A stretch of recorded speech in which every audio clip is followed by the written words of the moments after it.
Y entre estas medidas tendríamos el entrenamiento para curar nuestra tendinopatía. Y en primer lugar, uno de los puntos que más beneficios nos va a aportar para curar una tendinopatía van a ser los isométricos. Es decir, ejercicios en los que no va a haber un movimiento de nuestra rodilla, pero sí que se va a activar en gran medida nuestro cuádriceps. Es decir, como veis en pantalla, son ejercicios en los que el cuádriceps tiene que soportar bastante carga, pero sin producir movimiento. Y comentar que los isométricos, según Keith Baar, el mayor experto en tendones, es uno de los métodos más potentes para curar nuestra tendinopatía, por múltiples beneficios como que va a aumentar el flujo sanguíneo a nuestro tendón, es decir, va a haber una mayor retirada de los desechos del tendón, es decir, de las fibras muertas, y va a llegar más sangre y oxígeno para reparar estas fibras muertas. En segundo lugar, también los isométricos, al poner muchísima carga en el cuádriceps, lo que va a hacer es relajar el tendón, y lo que va a permitir es que estas fibras que estaban desalineadas se alineen correctamente y se orienten en la manera que deberían para tener una correcta función. Y en tercer lugar, también los isométricos van a tener un efecto analgésico, ya que, como acabamos de comentar, relaja el tendón. De hecho, como vamos a ver más adelante en la rutina analgésica, los isométricos son un pilar súper importante y vamos a ver ahí cómo trabajarlos, durante cuánto tiempo, cuántas repeticiones, cuánto descanso hacer, cuántas veces trabajarlo a la semana, básicamente todo. En segundo lugar, un punto súper importante que tenemos que entender, como acabamos de comentar, es la fuerza dentro del cuádriceps. Y como hemos dicho, la parte interna del cuádriceps suele ser muchísimo más débil que la parte externa. Y esto lo que va a provocar es que una parte del cuádriceps tire más del tendón hacia un lado que el otro. Y esto va a provocar que se desalineen estas fibras de colágeno. Por lo tanto, deberemos trabajar el vasto interno o el vasto medial oblicuo con ejercicios que involucren una flexión de rodilla completa, es decir, lo más doblada posible la rodilla. Ejemplos de estos ejercicios serían sentadilla profunda, step up con el cajón bastante alto o sentadilla búlgara bajando, es decir, doblando bastante la rodilla, lo máximo que podamos. Te lo explico mucho más detalladamente en el vídeo de la descripción sobre cómo prevenir una rotura de ligamento cruzado. En tercer lugar, con el entrenamiento también vamos a poder corregir la mala pisada que tenemos, es decir, si la rodilla o el pie se nos meten hacia adentro, es decir, en valgo, con el entrenamiento lo vamos a poder prevenir también, trabajando todos estos músculos. En primer lugar, trabajando los tibiales, es decir, la parte anterior del gemelo, la parte opuesta al gemelo, con el ejercicio que veis en pantalla, los tibial raises. Esto va a ayudar a que el pie esté más tirante hacia afuera y por lo tanto no se nos meta hacia adentro. Y en segundo lugar, también para trabajar el valgo de rodilla, para que la rodilla no se nos meta hacia adentro, tendremos que trabajar el glúteo medio y tensor de la fascia lata, con los ejercicios que veis en pantalla, es decir, los monster walk. Y en cuarto lugar, también para trabajar la correcta pisada y quitar tensión al cuádriceps y al tendón rotuliano, tendríamos ir descalzo. Porque básicamente tenemos que entender que apoyar con el talón en el suelo va a aumentar muchísimo la carga en nuestra rodilla. Y quiero que hagas una prueba para comprobarlo, y es que si ahora mismo te pones a andar descalzo,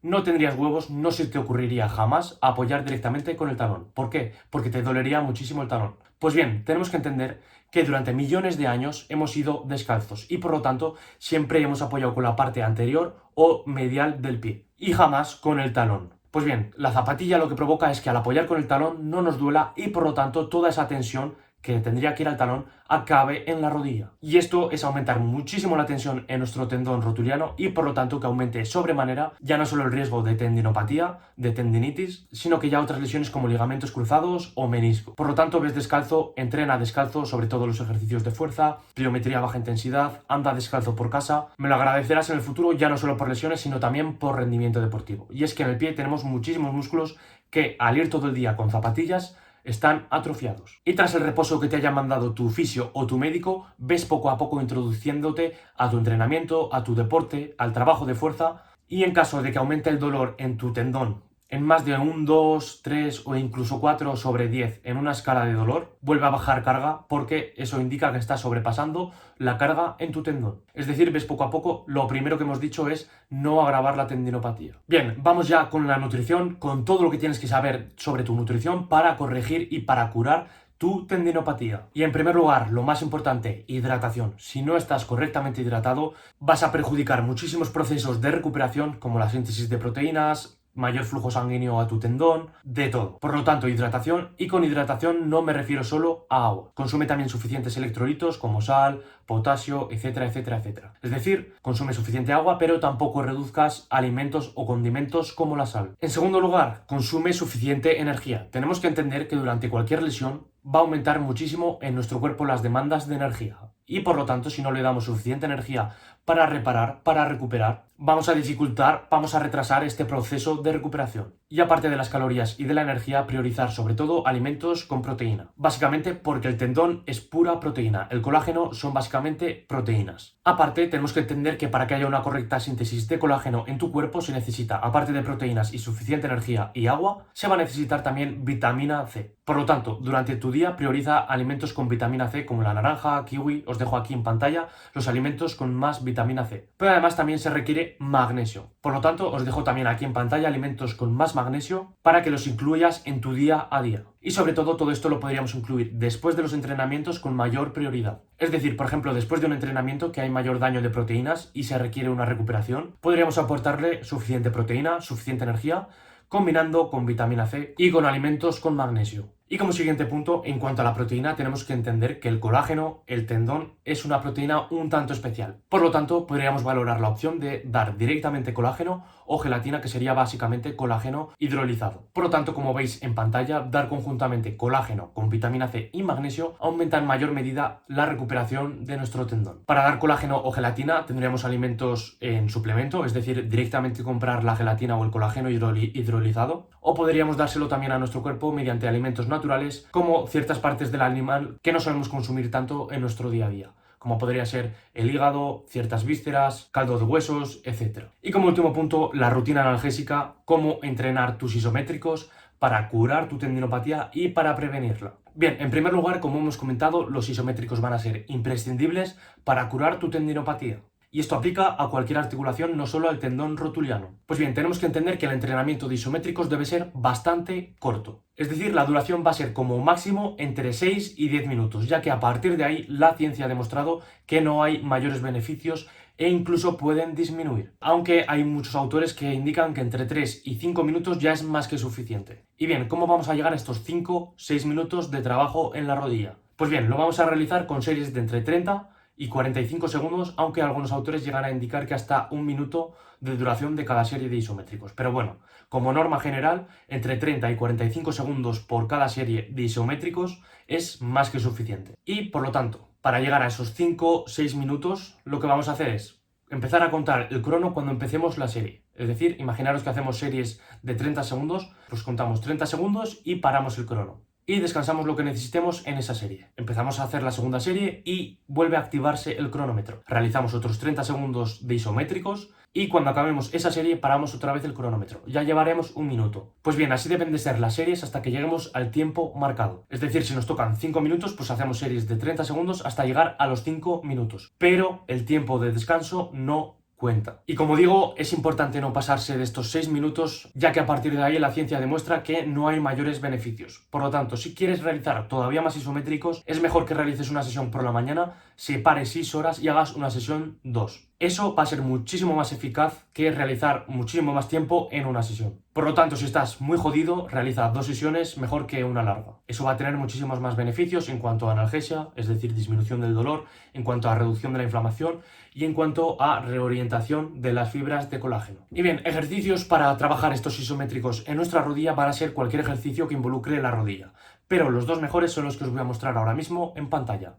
La sentadilla split y el RFE. Pues bien, ahora os voy a poner un ejemplo conmigo mismo de cómo haríamos este entrenamiento. Básicamente sería seleccionar cuánto tiempo total tenemos que hacer en cada articulación, es decir, imaginaros que tengo tendinopatía en la rodilla derecha o en las dos, porque básicamente tenemos que trabajar lo mismo en una rodilla que en la otra. Es decir, si acumulamos 6 minutos en la pierna lesionada, también tenemos que acumular 6 en la pierna buena. Y tras seleccionar el tiempo total que vamos a trabajar, imaginaros que en mi caso lo quiero trabajar 2 veces al día porque estoy muy jodido, pues voy a seleccionar 5 minutos por cada articulación y por cada entrenamiento, es decir, 5 minutos totales en la sesión 1 y 5 minutos totales en la sesión 2. Pues bien, seleccionaría básicamente 2 ejercicios por darle variedad a mi tendón y con estos 2 ejercicios repartiría la carga, es decir, los 5 minutos en 2 minutos y medio cada articulación. Entonces, como veis en pantalla, empezaría con el ejercicio número 1, realizaría la serie de 30 segundos y pararía el crono. Descansaría lo que necesite, 30 segundos, 1 minuto, 2 minutos y comenzaría la siguiente serie. Y así hasta llegar a los 2 minutos y medio. Tras llegar a 2 minutos y medio, descanso lo que necesite